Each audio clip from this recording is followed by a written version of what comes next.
Hello, my name is Barbara Petty, and I'm an Associate Dean in the College of Agricultural and Life Sciences at the University of Idaho, and I'm the Director of University of Idaho Extension. I began my Extension career in a temporary, part-time, irregular help position in the Bonneville County office, and 3 months into that one-year appointment, I was selected then to serve as the full-time Extension educator. I served in that county office for 11 years, and then I was a district director for 4 years.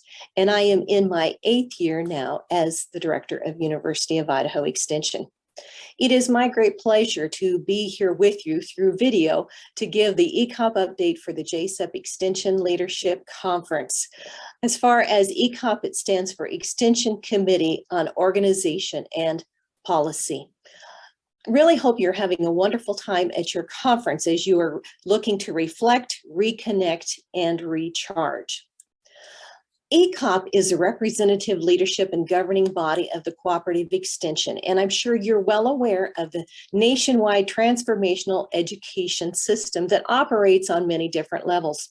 The mission of ECOP is to strengthen cooperative extension at national, state, and local levels. And having been on ECOP for at least 3 years now, I would say to you that I'm really proud of the fact that this has really been the area that we have been looking at to really remain true to our mission, and that is to strengthen at all levels. We are divided into 5 different regions. And so the first region, I'll share the membership for you for the 1890s region. As you can see in the southern part of our nation, we have Alan Malone, Mark Lattimore, and Vonda Richardson. In the northeastern region, we have for ECOP members, Chris Watkins, who has served as the past chair of ECOP, Ken LaValle, and Brent Hales. The North Central region is Bev Durgan, and she is the chair-elect. And some of you may remember her because she was the JCEP liaison before I started serving in this role. We have Jason Henderson and John Lawrence. The Southern region consists of Lori Perry Johnson, Damona Doy, and Rich Bonanno. And then last but certainly not least is the Western region, and the chair of ECOP is in this region. This is Wendy Powers, and you may have caught up by now that the chair role has been circulated through the different regions, and so this time it's the Western region's turn to have the chair, and I serve there as well as Ivory Lyles. This kind of gives you just a little bit of the structure of what ECOP looks like. We're the Extension Committee on Organization and Policy. We're very fortunate to have executive directors from each of the regions and administrative team. They're known as the EDA team, and you'll notice that the dotted line is indication of an advisory role between the ED&A team and then the Extension Foundation. In the middle, we have our structure for our committees, the ECOP Executive Committee, which consists of, as you would imagine, the past chair, the current chair, and then the vice chair, the incoming chair, and some other members to represent all of the different regions. We have the Program Committee, the Professional Development Committee, Budget and Legislative, and then the 4-H Leadership Committee. We have additional task force addressing health. There's a Farm Bill Nutrition Program Working Group and some more a subcommittee on 4-H. For the connection between ECOP and JCEP and the different leadership here, I serve as the liaison from ECOP to JCEP. We're also staffed by Executive Director Administrator team contacts. The primary one is Robin Shepard from North Central region, and Allie serves kind of in a secondary role, but she is responsible for helping the staffing for the PILD conference. And if you haven't registered for the PILD conference, please let me encourage you to do that. Your JCEP president-elect can regularly attend the ECOP Budget and Legislative Committee meetings, and then the JCEP officers are welcome to attend our ECOP meetings. So how do we fit in with APLU?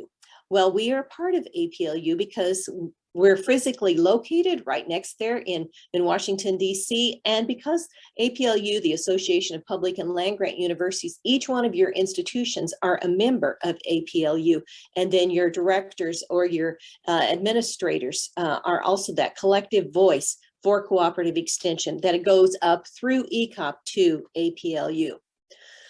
We looked at some strategic directions in 2020 and decided these for 2020 through 2023. The first one is to increase visibility and recognition of the cooperative extension system. I don't know about you, but this has been a theme in Idaho as we've been definitely wanting to increase our visibility because the saying goes, out of sight, out of mind, and we definitely want to be remembered for what we do.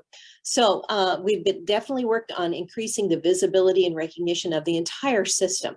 We're also looking at professional development opportunities to include trainings, webinar, in-person meetings, other opportunities where we can strengthen leadership through the work of ECOP. We want to expand our federal and non-federal resources available to Extension. We were able to hire Caroline Krokel as an executive director for ECOP, and we interviewed her right as COVID was breaking out. So it's been quite an interesting path for her, but she has really made a great difference in what we have been able to do with ECOP. She worked for APLU before, and so she has wonderful opportunities to reconnect and to provide service to some of our people that we want to be partnering with on that federal level because she already knows them, very well known throughout the system. The fourth area for our strategic directions is to identify ongoing and emergency cooperative extension system priorities, national issues, and then we want to provide the mechanisms for collective action. Our program committee has been very busy in the last year under the leadership of Dr. Ivory Lyles, and he has developed program action teams. And as you can see over here on the hashtags, we have several different areas where we have program action teams that have been formed and are beginning to work. Also, we looked at the advocacy and education toolkit. We all needed to be on the same page. We needed to be sharing the same message. And so this toolkit, these different toolkits have been developed, and you can access them at advocacy.extension.org. And I would encourage you to go ahead and just take a moment to look through those and find out the tools that are resources are there to help you in your advocacy for extension. It has been a great joy for me to be able to share with you. I have been attending the conference this week. However, I had needed to return home on Thursday, so I was not able to be here for this meeting, which is why we're doing this by video. But I really appreciated the focus of the different workshops. And as we are looking at reflecting, we're looking at reconnecting and recharging. I hope that that has been your experience as you have been here. And I just wanted to encourage you to enjoy the rest of your conference and safe travels home to everyone, and have a great day. Thank you.